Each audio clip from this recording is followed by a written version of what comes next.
Well, very cool. Welcome, everybody, man. Hello, Honey Badger Nation. This is John Kitchens in episode 101 of Expert Mentors Live. Super excited for today's episode. We've got Mr. Gary Wilson on, and man, we're going to dive into the right way to work with real estate investors and make some money. So, Gary, say hello to the Honey Badger Nation. Hey there, Honey Badger Nation. Hope everybody's rocking and rolling. Good to see you. It's good to be here. Good to be part of the group. So thank you for welcoming me in here. Yeah, absolutely. And, new to the group, and, love for you to kind of give a little background and share, with everybody exactly, who you are. Sure. Well, so the quick story is I bought my first property, a real estate investment property, 1 month out of college. I just graduated December 1985. Less than 30 days later, January, I bought my first 4-bedroom, 2-bathroom home, Virginia Beach, Virginia, with my college roommate, whose name's Socrates. And his dad is the one that helped us figure this out, right? We were just going to go rent. He said, no, don't rent. You're going to buy something, you're going to make money. And I'm like, oh, that sounds good. So he helped us. We assumed the owner's VA mortgage. You can still do that today, by the way. Is a first mortgage. We refinanced his second, and we gave him a third mortgage for the remainder of his equity. So 3 mortgages on the property. Rented out the other 2 bedrooms, and those guys paid our everything, right? So we're living large. We got our first jobs, we got a house, living for free. So we did what every 23-year-old boy does is we go out and bought a boat. And then we bought a van to tow the boat, one of the old Westphalia pop-up minivans, man. Right? Yes, we're like surfing, having to living the beach life. In any case, at the closing table, here's what got me, John. At the closing, his dad was pounding his chest. If you boys do what I tell you to do, when you're 35 years old, you won't have to work for anybody else, So 10 years later, I get married 2 years later. 10 years after that, I'm waking up in Pittsburgh, Pennsylvania, with no ocean, no beach, and no boat. And I was getting promoted to corporate life, but I'm like hating it, So I decided, what if I did what he told me to do? So I went out and started investing and was able to retire by the time I was 40. Lived off my investments, got bored, built a brokerage company because I started teaching investors how to teach. And I thought, well, if I get my license, I can help myself and help them. I built a big brokerage company, then trained my agents to do the same thing. And that's what became the first part of the training program that I teach now. So long story short, it allowed me to really, real estate, guys, I'm not particularly enamored by it. I can tell you rentals is a hard life, but it's a great way to make money. What it does is it gives you the foundation upon which you can do other things, right? So I built a title company, property management company, appraisal company, of course, my brokerage company. And we were launching a lending business too with all that at the same time, because I had that investor relationship. And here's what's critical, guys. It's a relationship that not only pays you multiple commissions per transaction, if you do it the right way, but you get multiple deals per client.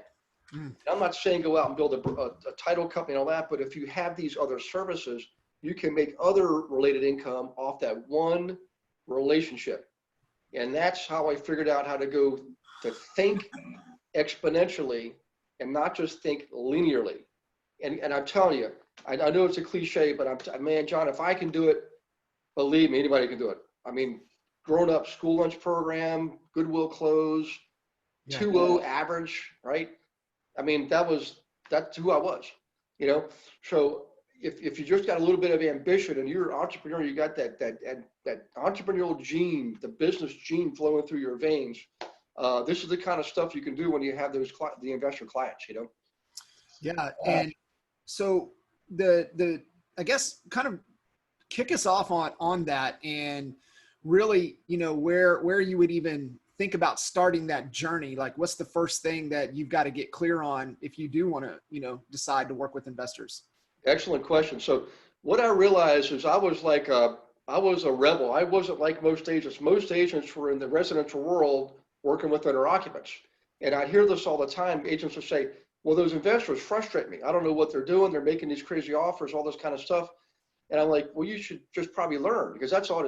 The difference, John, is it's a matter of information and communication. So for everybody listening and watching, I just want to just promise you, there is a way to do it. There is a process. You just have to learn about investing, and there's lots of material out there. I can teach you if you want, but the reality is I'm one of like 1 million people teaching people how to invest.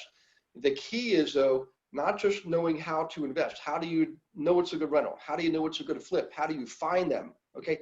All those things you need to do with yourself as an investor, you can use and apply to the relationships with other investors and learn. So you learn how to speak to them. You learn the language patterns, the dialogue, the terminology, the tools, the strategies, all that stuff that helps you personally, which I think you should invest yourself personally, but also helps you attract and maintain really good, healthy investor relationships. So first thing is mindset. I see this all the time, John. I've had other agents from other brokerages actually give me leads for investors because they were frustrated with them. Cross company. I'm like, okay, I'll take them. So the first thing is mindset is just give yourself permission to learn how to do this. Okay. Because that education, the competence you will gain will lead to confidence, and investors will pick up on this. Any consumer will. So get the right education so you can then get the right information, and then you can take the right action steps to get the right kind of results. I mean, I could go on and on about this stuff, but the thing is the key fundamental first thing is to get rid of that limiting belief, okay? And just realize, well, if other people are doing it, if Gary Wilson's doing it, and I just interviewed a guy in Bangor, Maine, right? John Hyatt, Bangor, Maine. He's doing it. I'm not the only one. There's just very few of us. And he said this thing, he's like, I don't understand, Gary, where's all these other agents? So give yourself permission to believe that there is a way to do it, and then give yourself permission to learn that way. That's the first step. So I mean, I love that point. It's always the mindset. But where I'm always trying to push people, and even myself, is really be empathetic to the situation. So like you said, understand investing, put yourself in the shoe of the investor. So let's flip that for a little bit. Where do investors get frustrated with agents, right? So agents get frustrated with investors just because, like you said, they don't understand what it takes to be an investor. And so let's take the other viewpoint as an investor. Yeah. Like, why do they get frustrated with agents? So here's what happens. When I first got my license, John, it's because I was an investor and I was frustrated with the agents. My neighbor was my agent. And God bless her, great agent, but she couldn't understand how to find the right deals for me. So I got my license. So from an investor's perspective, their motivation is to profit. The really good investors think like business people, profit, loss, income, expense, asset liabilities, all that. So they're not looking for retail deals. They don't want to see what's on the MLS and LoopNet and CoStar. You can use those tools, guys. You can use them. You'll find some occasional deals. But the reality is there's ways to go under the radar screen to create the opportunities. In fact, I'm going to be sharing some of that stuff with you guys. We're all in the same group now. We're all in the Honey Badger group. Best downline in EXP, by the way, right? And the biggest and the best. And I'm bringing in my entire training platform as part of that funnel for everybody in the upline. More about that. We're not discuss that today. Just know that it's going to be available to you. So you can learn how to use what we call direct response targeted marketing. So targeted means you go a layer deeper in your research. You don't do broadcast mailing. And guys, this is stuff you want to write down here. See, with owner occupants, I'm going to slow down, John, just for emphasis here. When you work with owner occupants, you're generally using broadcast campaigns. You're sending out mailers, you're doing a Facebook post, an email blast, things like that appeal to the masses, okay? That's what we do with owner occupants. With investors, we zero laser beam focus. We target on specific owners of specific properties, okay? We don't send a mailer to a neighborhood. We'll determine what neighborhoods make the most sense for flipping, and we'll determine what neighborhoods make the most sense for buying rentals. And we have the tools to do that. You're all going to get these tools, okay? If you're if you're above me in the upline, there's going to be no charge, okay? So in any case, so you're going to learn how to determine where do you locate the flips and where do you locate the rentals. Then we go deeper and we identify people in those areas that own those properties by using property records. It's easy to do, it's free, okay? And then the next layer is this. We go to public records and we find out in the last week who's filed for divorce, the obvious bankruptcy, foreclosure, but more importantly, probate cases, and landlord-tenant cases in the case of rentals, okay? Because I know as a landlord, man, I've had hundreds of properties over the years and thousands of tenants. And I can tell you, and by the way, that's where all this gray hair comes from. Okay, so just being candid with you, it's not a glamorous thing, but it's a wealth building thing. But in any case, we know people who are evicting tenants are more likely to want to or need to sell. We know people going through probate and they inherited, a group of 10 properties. They're like, I don't want that crap. They need to or want to sell. We identify them using public records, which is also free. You can pay for the services, but I'm going to show you how to do it for free. And then we approach them with direct response marketing. It's personalized, one paragraph that doesn't have any salesy stuff in it at all. There's nothing about me in the letter. It's not about me. It's about you. It's about them, right?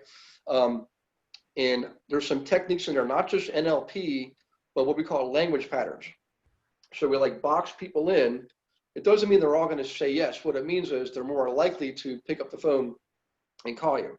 The long-term version of this is called highly targeted direct response reverse lead generating. That's the long version. Short version is direct response targeting. Okay. So in any case, when we narrow that down, we narrow the field down, and we reduce our scope of effort. Right. We have a smaller batch of mailings, personalized. Mention their name by first name only. The property address. No letterhead. Take off the letterhead. It's costing you response rates. Just know that we've tested it. Get rid of the letterhead, okay? At the bottom, you got to tell them you're a realtor, but only do it at the bottom.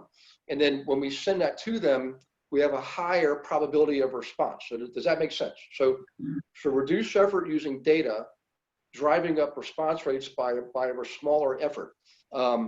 That's the science behind it, okay? And then now you got to still be a realtor and go put your realtor hat on, make the appointment and get yourself a listing. And here's why we do this, guys. Statistically speaking, with owner occupants, you generally get about 1 commission per client in that first year. That's about the average, okay? You might get a referral if you should get a referral if you're good. But with investors, guys, it's greater than 4 transactions, 4 commissions per investor per year. And that's ongoing because the real investors aren't just buying something and then they give up.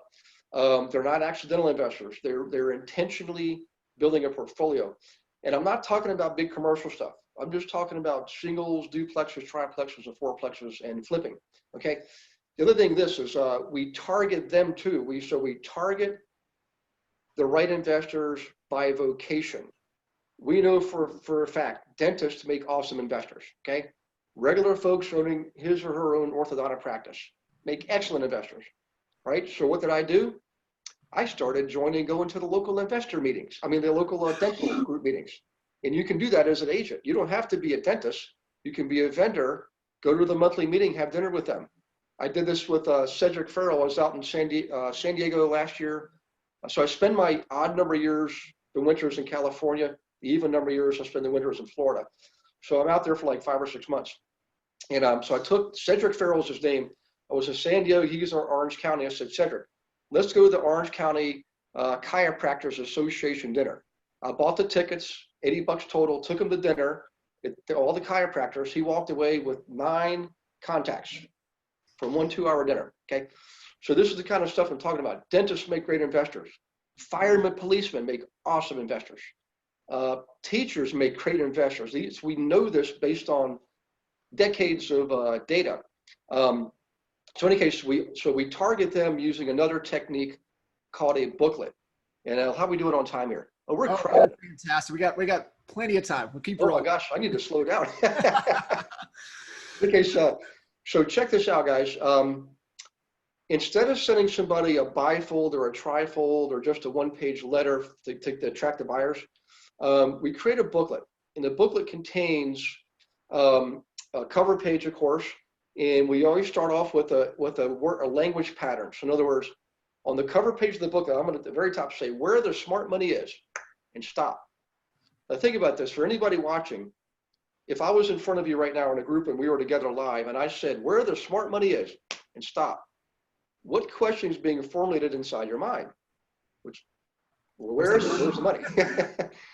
What it does is it bypasses the conscious mind and the subconscious mind, And the conscious mind is the filter, subconscious is the processor. And then we're going to close it creates what's called an open loop in the subconscious mind. And we're going to close the loop. Okay, cover page. Give them a nice picture of the area. Give them the answer, right here in San Diego, right here in Kansas City, wherever you are. And I've taught this, by the way, in more than 600 cities and towns across US and Canada. So I've been to San Francisco, Dayton, Ohio, which is 75,000 medium. San Francisco is 1 million. It doesn't matter what the market is. The numbers are different, yes, but the fundamentals never change. So we've used this in every market, including where I am right now, which is Toronto. In any case, the second page is an introductory letter. We just basically talk about investing in the area. We never talk about us, the agent. We don't say I'm ABR, I'm CRS, blah, blah, blah, blah, blah. Get rid of that stuff, guys. It's costing you response rates, okay? Think about it. If you're a consumer, some realtor sent you a piece of material, and all it said was, I'm number one, I'm the greatest, and I'm going to do this, and I can help you do that. I. It should be you. Actually, write this down. This is credit Dan Sullivan. Dan Sullivan is one of the great master guru guys up in, he's in Toronto, in fact. But all the great ones have gone to him. Joe Polish has gone to him. Everybody that's in any market has gone to him. What he says is, when you do direct response marketing, you want to use the word you or your early and often, right? In that letter, I'll give everybody, it has you or your 10 times in 7 sentences, okay? So in any case, we do that in the booklet, we do that in the letter. Now back to the booklet. The third section is a case study. We actually show them an example of an invested property. Could be a rental, could be a flip. And we give them the actual numbers and the whole story behind it. The reason is see, most people will say, I can help you make money in real estate. It's like a promise. Nothing wrong with that. But when you actually show somebody real concrete evidence in a case study, right, you got them. That's section 3. Section 4 is we want to give them real samples in today's market. So we give them a couple actives, a couple of solds, and a couple of pendings you can do it from your local MLS. You want to give them, show them that the market is moving. So if you just give them all actives, which is what I did in the beginning, I kind of messed up. They're going to realize you're just trying to sell them something, which we do.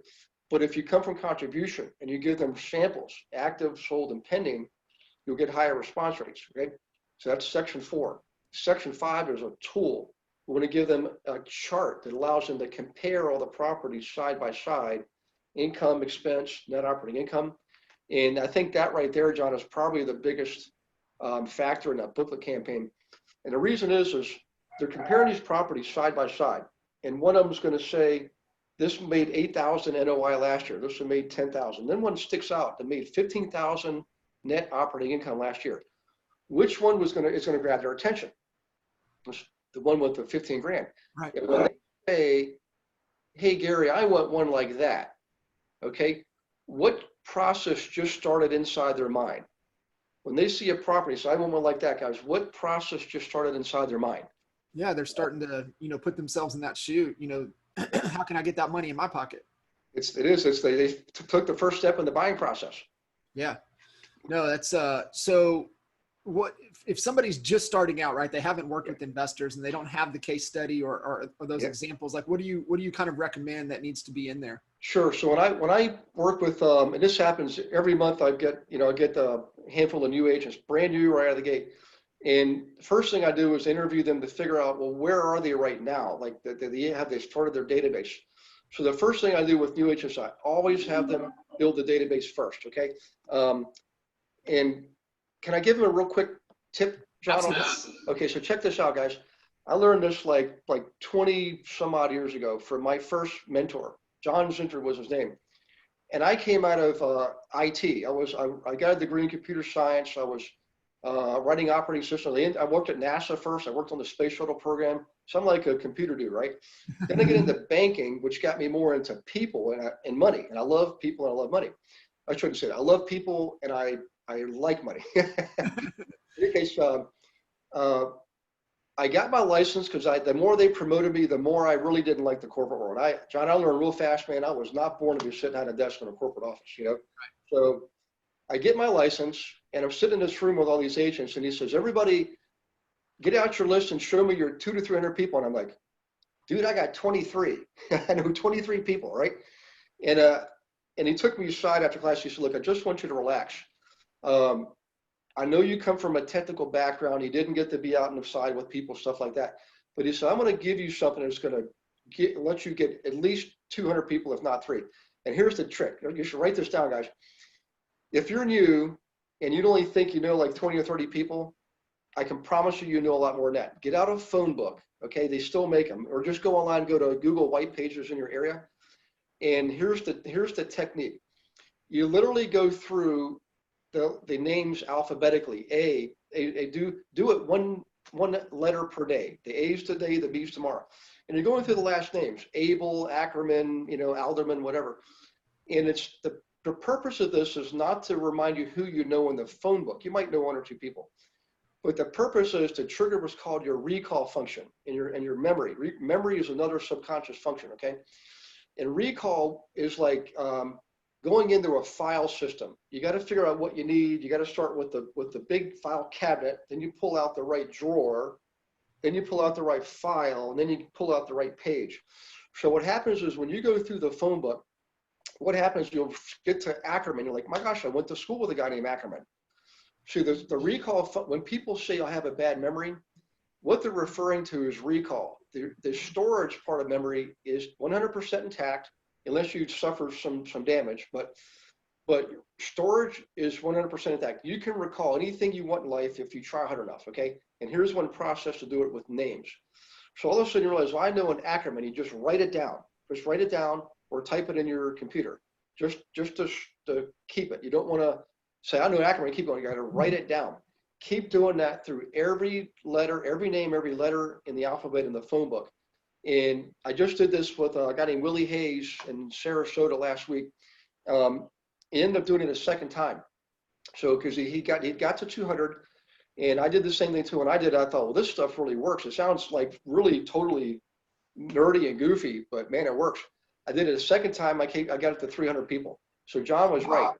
John Zinsner was right. He said, just it works. It triggers a recall function. And just like any other thing in your mind or your body, the more you exercise it, the better it gets. So that's why you do it a second time, because you'll add more people. Then you got to go, now here's the hard part. You got to go see if you have their contact information, phone number, email, something. If not, just go to the internet, guys. Everybody's on Facebook, right? See if you can find them. Google them, just Google their name, right? And send them a Facebook message, okay? So in any case, you want to get that database built. That's step number 1. Now, step number 2 is, John, I would have them, if there was a new agent, I'd have them do the booklet right off the bat. The reason is the booklet's going to require them to learn about the inventory in the area. In order to create the booklet correctly, we'll have to learn about the inventory in the area. We'll have to learn some of the tools, like, well, how do you do the cash flow sheet for rentals, for example, okay? Or the flipping, what's called MAO, maximum allowable offer. There's a formula for flips. So they'll have to learn that stuff. They'll have to learn about the inventory. They'll have to get a case study. If anybody watching, I hope you follow through with this, because if you do, I'll give you can use my booklet, and you can use my story. I gave them a case study in my booklet of one of the duplexes I did years ago. 100%. Pro forma on the purchase, the pro forma on the sale, which and all pro forma is, guys, is you're showing them income expense. That's all it is, okay? And at the end, I gave them the story part in plain English, like what money did I actually make, okay? So you can use my story if you're new. But in any case, so you put that in there in the booklet, and also you have to gather information, because part 2 was the introductory letter. You want to gather data on the area, like how many percentage of people that rent. Every area is different. Some of these I know by heart, because I'm like West Beverly Hills, 82% of the people rent. In Manhattan, 67% of the people rent. Well, certain zip codes. In any case, I'm not maybe I'm a nerd, I guess. I just remember these things. But in any case, gather that kind of information. What's the average days on market now? what permits are being issued. You can go online and determine what permits are being issued. Are builders building single family homes? Are they building 10-unit buildings? Get all that kind of information, not just so you know the information, but when you put this in a professional looking booklet that's like 12 pages long, as opposed to a postcard, they're going to think, this dude's got the information, he's got the tools, he's got the strategies, and you see the sample properties, he's got the inventory. You'll have no problem getting leads with that guy. So if you're brand new, that's the first two things I would do. Get the database up and running, get that booklet out. And by the way, can I give him another big hint here? Absolutely. Okay, so check this out. The booklet is really designed to help you further the growth of your database. But right now, we're in the middle of this shelter at home deal, right? Right now, if you're not sure what to do this. I'm just going to give it to you verbatim. Take that booklet and send it in an email as an attachment to everybody in your database. We call it shaking the tree. You're going to shake the tree and see what drops out.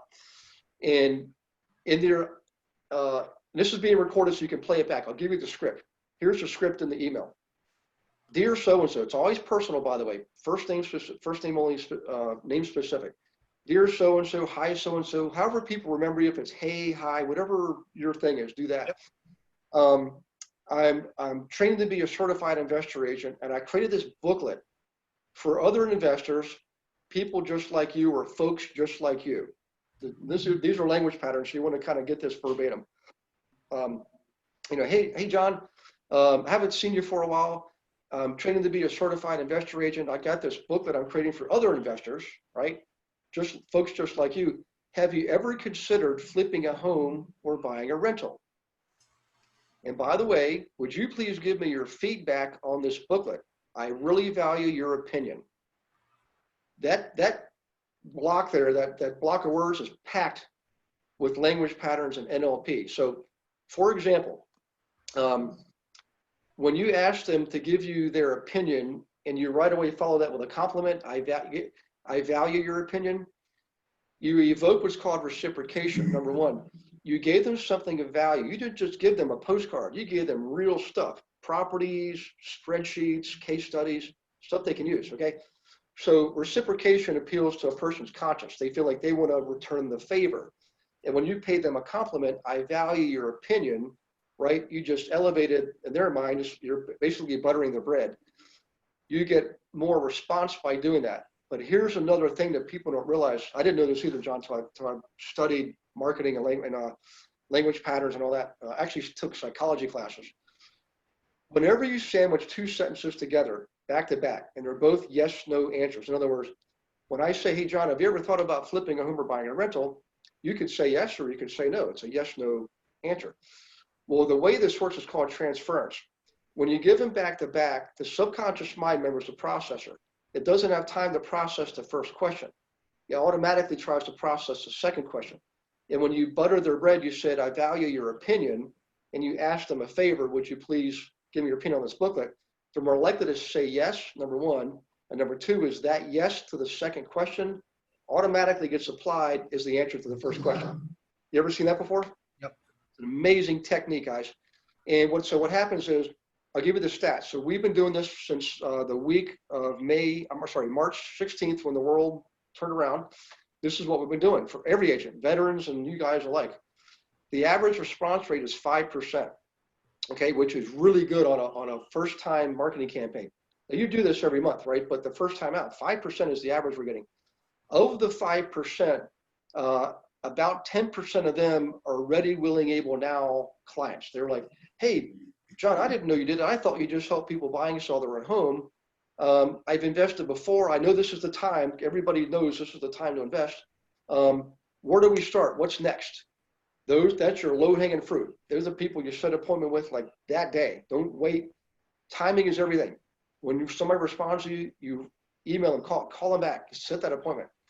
Now, the other respondents they may be willing, but they're not ready or able right now. And you'll know that based on their language. They'll say, hey, John, man, I really appreciate this. I thought about it. I've been wanting to invest. I pulled my money out of the stock market, whatever. But man, I've never invested before. I don't even know where to start. Well, those people you want to nurture, because if you try to say, hey, let's go get you a duplex, that's too fast. It's like dating. Like you don't want to try to give somebody a big kiss on the kisser as soon as you meet him at the front door, right? Well, maybe the rules have changed. I don't know. I'm old school, you know. So in any case, think of your consumers the same way. You treat them with respect, and think about how you like to be treated. So you want to nurture them, so you can give them short little video clips on how do you analyze a rental, how do you analyze a flip, and there's tons of them out there. You guys should go to YouTube, go to the what's it called, Real Estate with Gary Wilson YouTube channel, obviously totally free.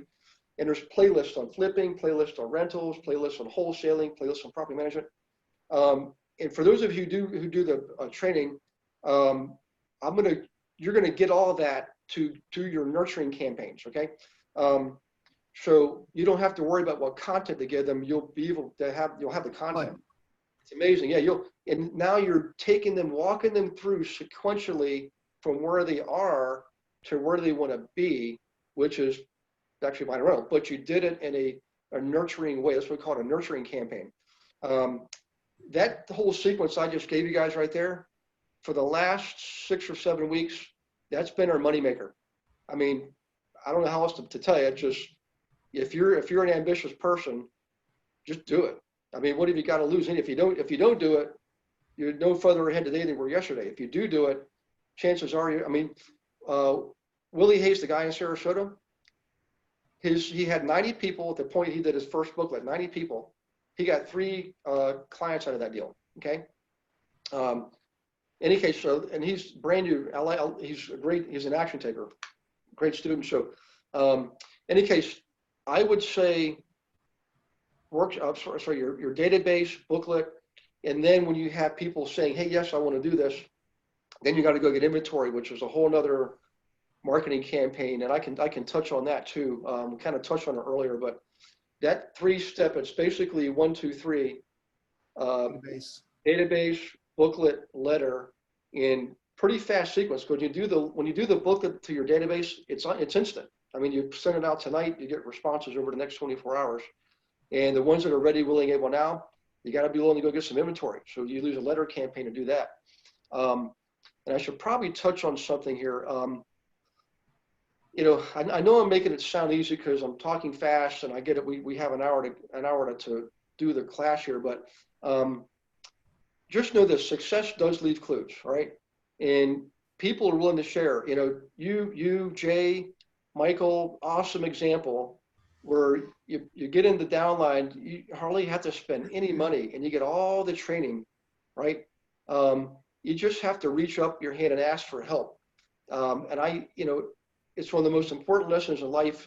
I know I'm starting to preach here, but the reality is if you're sheltered at home and you're not getting out much and you're not sure what to do, just ask. Go onto the Honey Badger Facebook page and just post a question. John will answer, I'll answer it. I'm sure there's a number of, I don't know all the moderators, but I'm sure people are willing to help, especially because we're all the same family, the same group here, the same team. Yeah, 100%. Yeah. I mean, when I learned that, I've been really blessed to be able to meet some amazing people. I mean, I had spent the day and had dinner with Robert Kiyosaki 5 years ago, Rich Dad, Poor Dad. Some other, Grant Cardone, turns out one of my coaches was one of his former coaches. And what I figured out was wherever it is I wanted to be, like performance, success, whatever, I had to think at that level first, right? So a lot of people think, well, I've got to do all this work first, and it's like pushing themselves up the pyramid. The reality is you got to hang around people who are where you want to be. And that means you've got to join groups. You got to come online to participate in the Honey Badger Facebook group, okay? Join mastermind groups. So if you're brand new, I'd get it, your budget's limited. Just take the entry-level training, right? You can take mine, take Jay's. It's all part of what you get now anyways. And don't be afraid to ask questions. We all train and coach people, but what we like to see is people who are taking action and asking questions. So instead of saying, hey, John, I don't even know what to do. What do I do?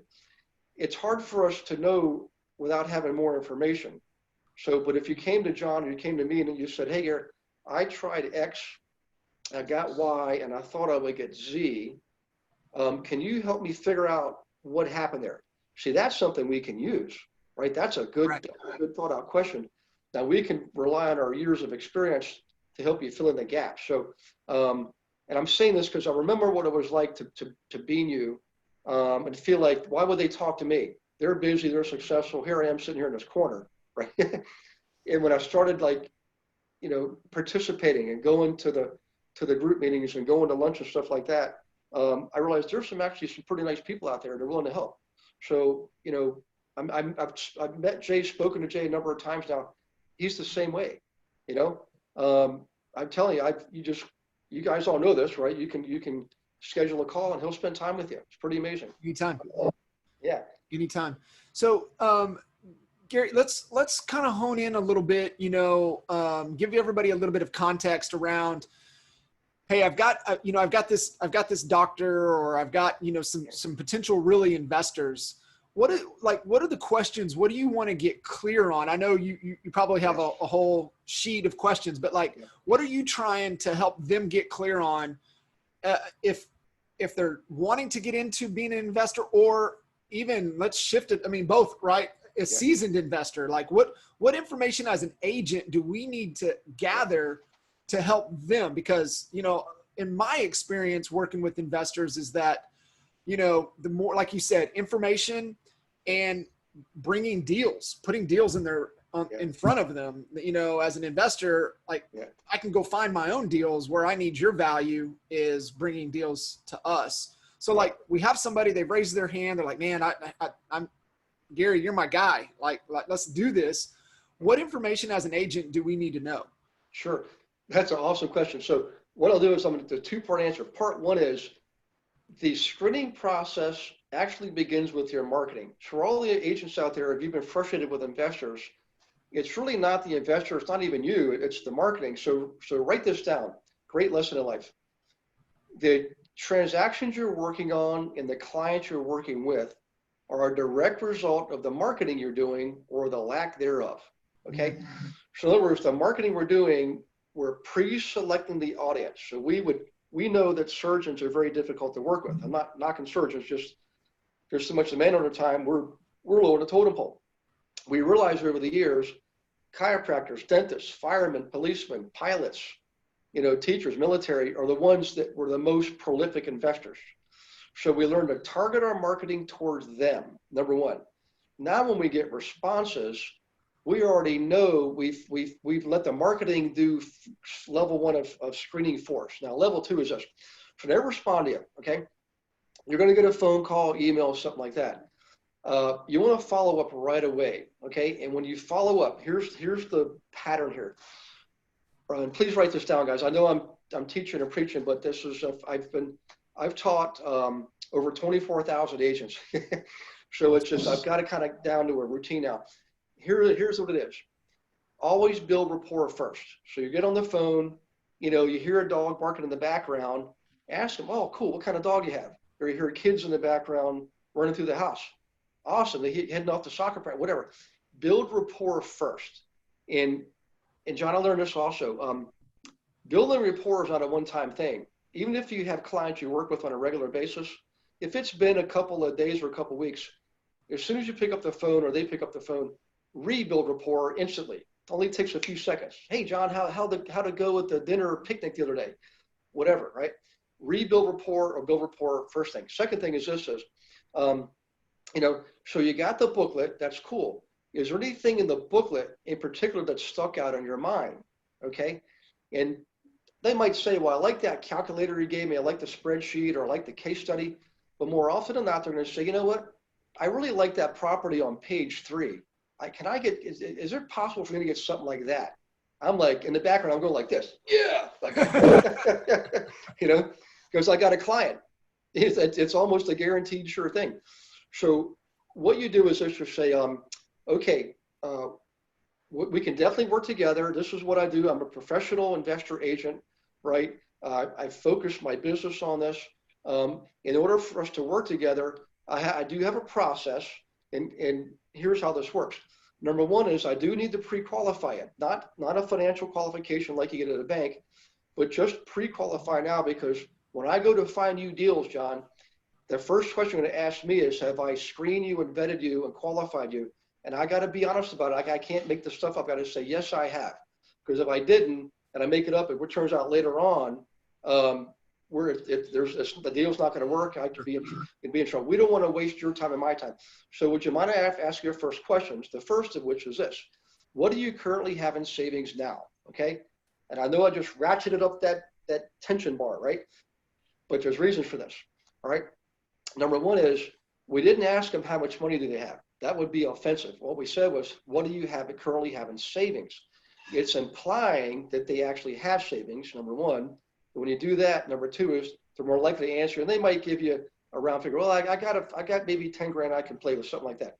That's all I need. Second question is, do you know what your credit score is? Okay. Don't ask them what their credit score is. Ask them if they know what their credit score is. Again, it does two things. Number one is, if they don't know, they might not have a good idea of what their financial situation is. Number two is, if they do know, that tells me that they are definitely interested in their own finances and their discipline, right? They got their handle on things, okay? Right.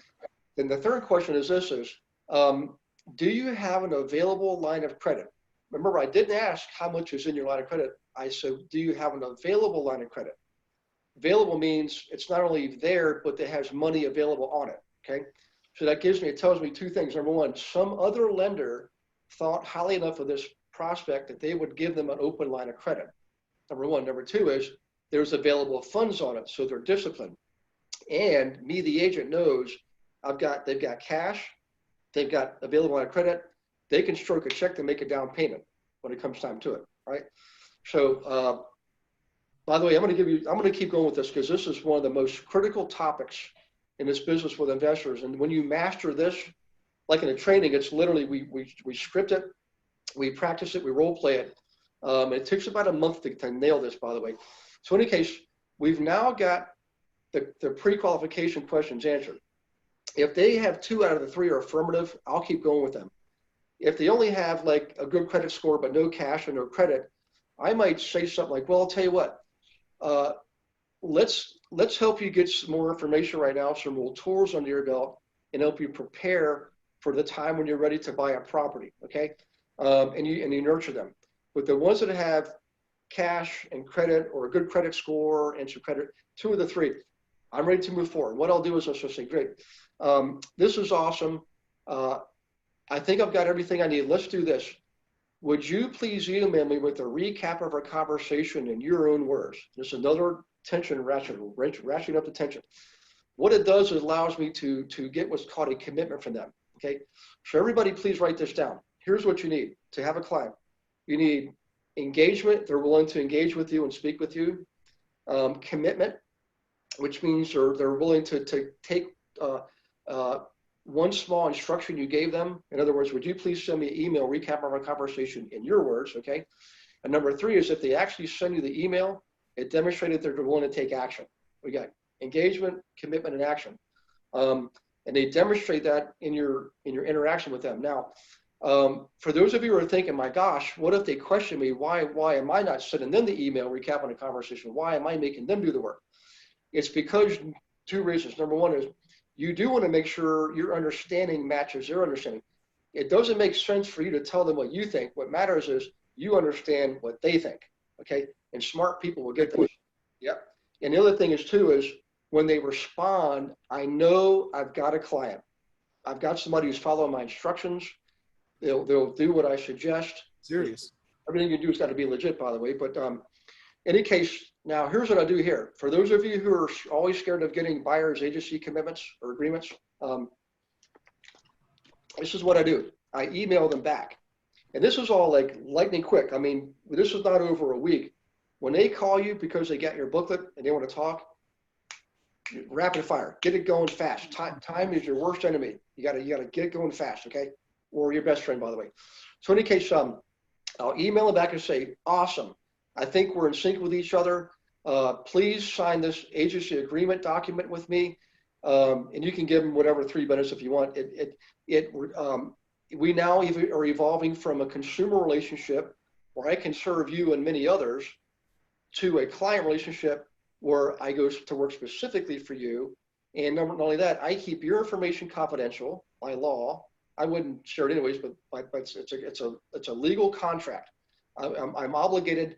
I have a fiduciary obligation to you, and I also have a fiduciary obligation to share other people's information with you if they share it with me. Okay. Any case, I know some of you are thinking right now, well, I have clients who say, well, gee, Gary, I'm working with 5 other agents and I don't like signing those things. And what I'll say is that's fine. That's how I operate. Okay. If you choose not to do that, I'm okay with that. And I wish you well. Right. And you'll be shocked at how many people turn back and say, well, tell me more about that document. And I'll do a one-timer. I'll say, let's do the first deal. All right. And then if you like it, then we'll go further. How about that? And you can't even say no to that. Right. So that's my dialogue with how I accomplish that. Now I should probably give you something a little bit more advanced here. Well, first thing is this. In my heart, I used to not do this, guys. I'm telling you, my broker would tell me to do this, and I was like, I didn't have the confidence. And what I realized is, if this person's working with 4 or 5 other agents, that means I've got about a 20% chance of cashing a check, even though I'm doing the work. I don't like those odds. And sometimes I'll say that somebody's really pressing me. I'll say, look, think about this. I don't do it politely, but I'll say, consider this. Would you ask somebody to marry you if they told you they were dating 5 other people, right? Yeah. Again, I'm behind the time machine. But again, I'm with you. Typically, most people would say no. Well, the same thing with you. You watching this and listening to this. You're valuable. You're worthy, and you deserve a good relationship with your clients, just like you do with a loved one. Okay, so treat yourself that way. Remember, the way you present yourself is going to dictate how others treat you. So if you hold yourself on a high level of esteem, others are going to catch on that, and they're going to think, gee, that's the kind of person I want to work with, because they must be pretty good if they feel that good about themselves. Okay, it's not cocky, it's being confident based on confidence, and these are the steps you should take to really ensure you're getting the right kind of clients, not the people that no money down stuff. I'm not knocking at those techniques. I used to do that. No money down, owner financing, buying on terms. Let me tell you guys, that'll take you forever to build up enough substantial wealth in them to retire.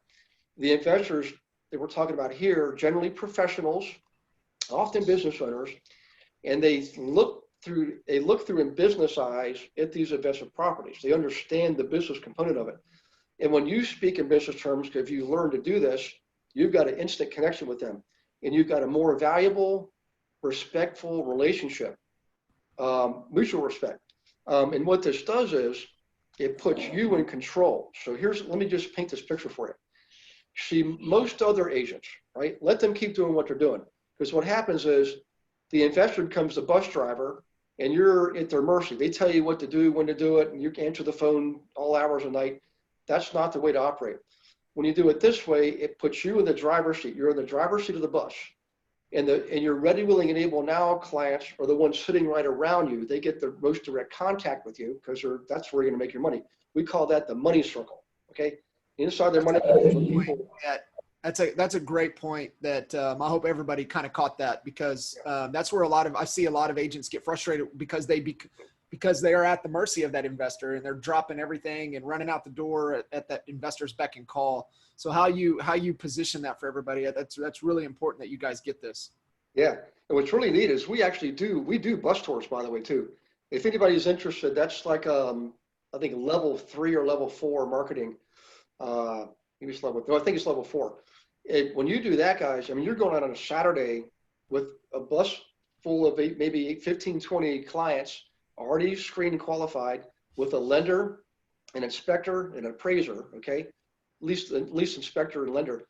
And you've lined up the properties in advance and you go tour the properties. Now, number one is you're doing all the work in one day. And it takes time to prepare for this. It takes a while to prepare for it. But in one day, you'll probably get 6, 8, 10, 12 deals, okay? It may take you to the rest of the weekend to zip up all the contracts and all that, but that's some powerful marketing there. And that point, you definitely are the bus driver. I mean, you might not be physically driving the bus, but metaphorically speaking, you're the leader. They're looking to you to direct things and take charge. Okay, their sole focus is looking at the properties, running the numbers with the inspector. The lender's already there just getting loan documents lined up.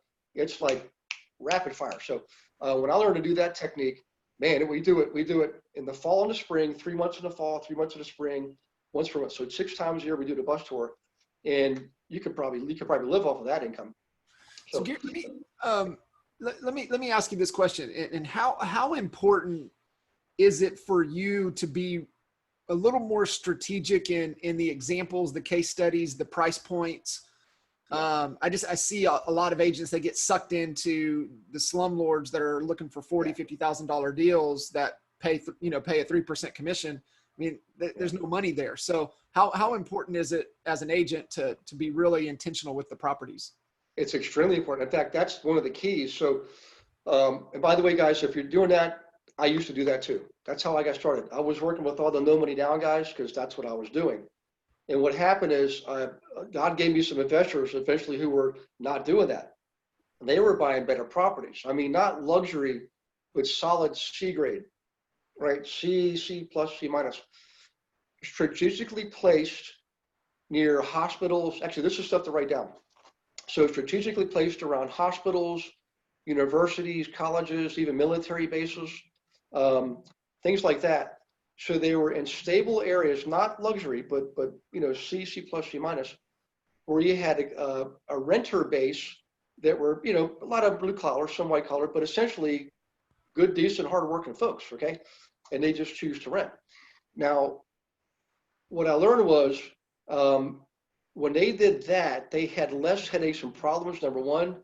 Like they weren't driving around a pickup truck on Saturdays fixing stuff. That's what I was doing, right? Saturdays, fix stuff, collect rents. That was my life. And I was making money. There was no way to scale it, okay? These guys were not doing that. They were buying better properties. And by the way, check this out, guys. They would progressively buy the next bigger property. They didn't just stay stuck with singles or duplexes. They would go duplex, fourplex, eightplex, 16plex, like that. John, that was probably one of the biggest discoveries I made in my own investing career. That, bar none, had the biggest impact on my life.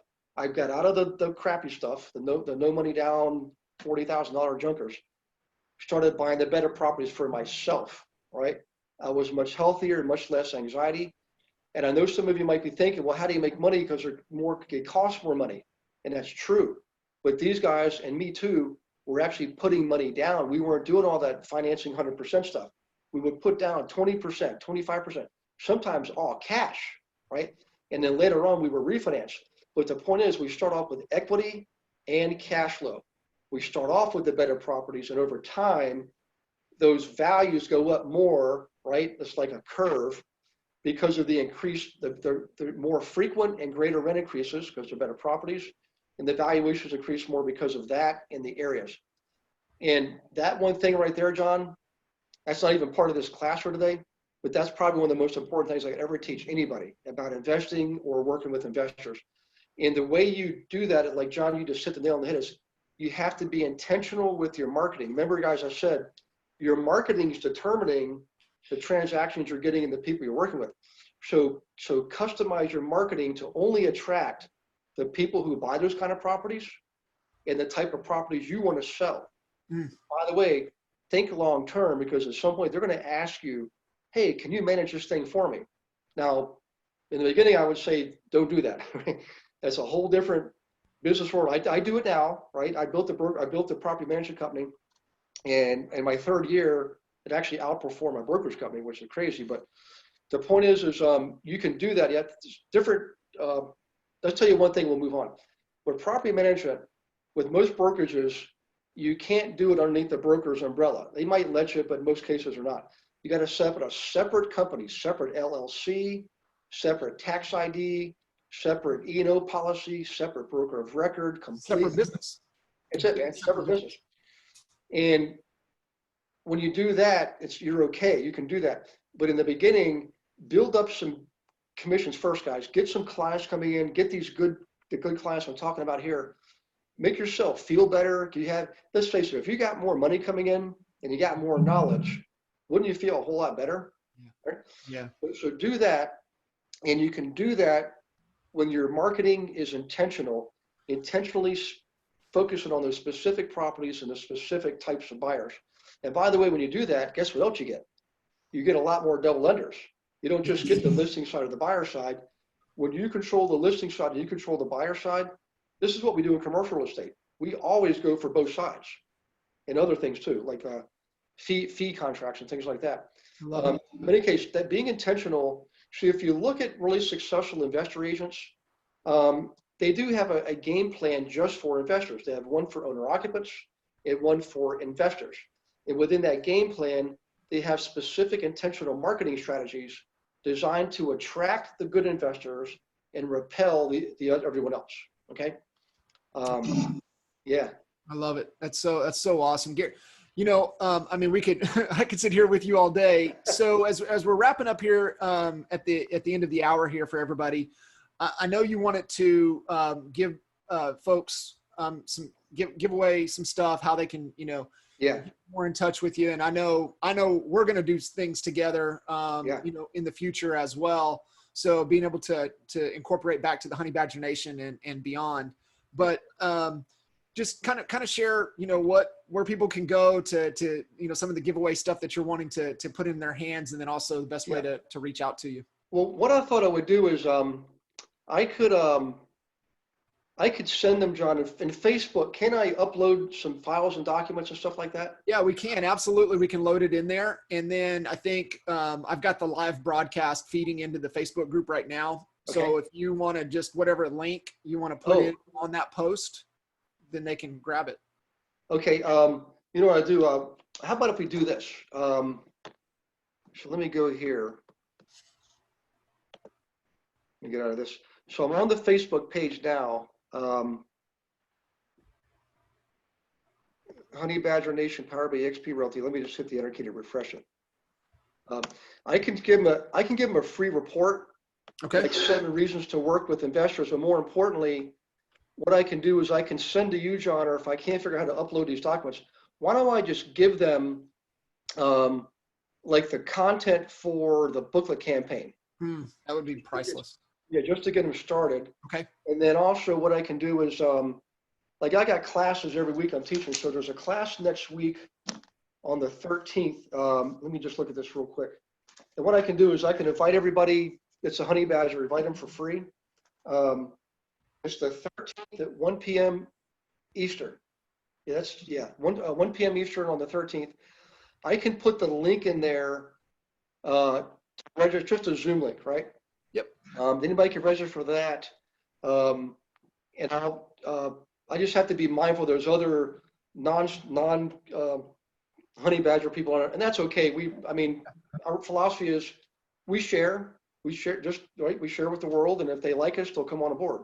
But let's get them in that class because it's 2 hours of content, and it's totally free. And then they can see how to use the letter of booklet. In the class, actually, we'll give them the letter and the booklet, and I'll give them something else called a school report, where they can identify what school areas, based on price range and supply and demand, make the best areas for flipping and which ones make the best areas for rentals. I can give them that in the class. I think they should probably just go to class now that I think about it. I love it. That's perfect. We'll have that in there. Okay. So we'll just make that post in the group. You know, you guys definitely jump in on that class. And if you're listening to the recording, still be able to get in there and get the link of how to get connected with Gary. Sounds good, man. Awesome, man. Well, I appreciate you jumping in, and I have tons of notes myself, and I know everybody listening in as well. So I appreciate you, and thank you guys for listening in, and make sure you follow up and take advantage of Gary and what he's teaching. It'll exponentially grow your business. And if you do have a question, just put it up there. I'll answer it. And guys, I really appreciate the opportunity to be part of the group and to share. This has been a dream of mine for a lot of years. I wanted to do something like this, and I meet somebody at EXP, and they say, "Hey, we know Andre." I'm like, "Well, I know Andre." It's, "Hey, we're on the downline for."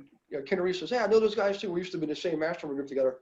And it was like the perfect match. I mean, they got the owner occupant marketing, and now we got the investor marketing combined. And we're gonna dominate. Yep. We're gonna get ready. Get ready. I love it. Awesome, Gary. Thank you guys, and we'll see you next time. Cool.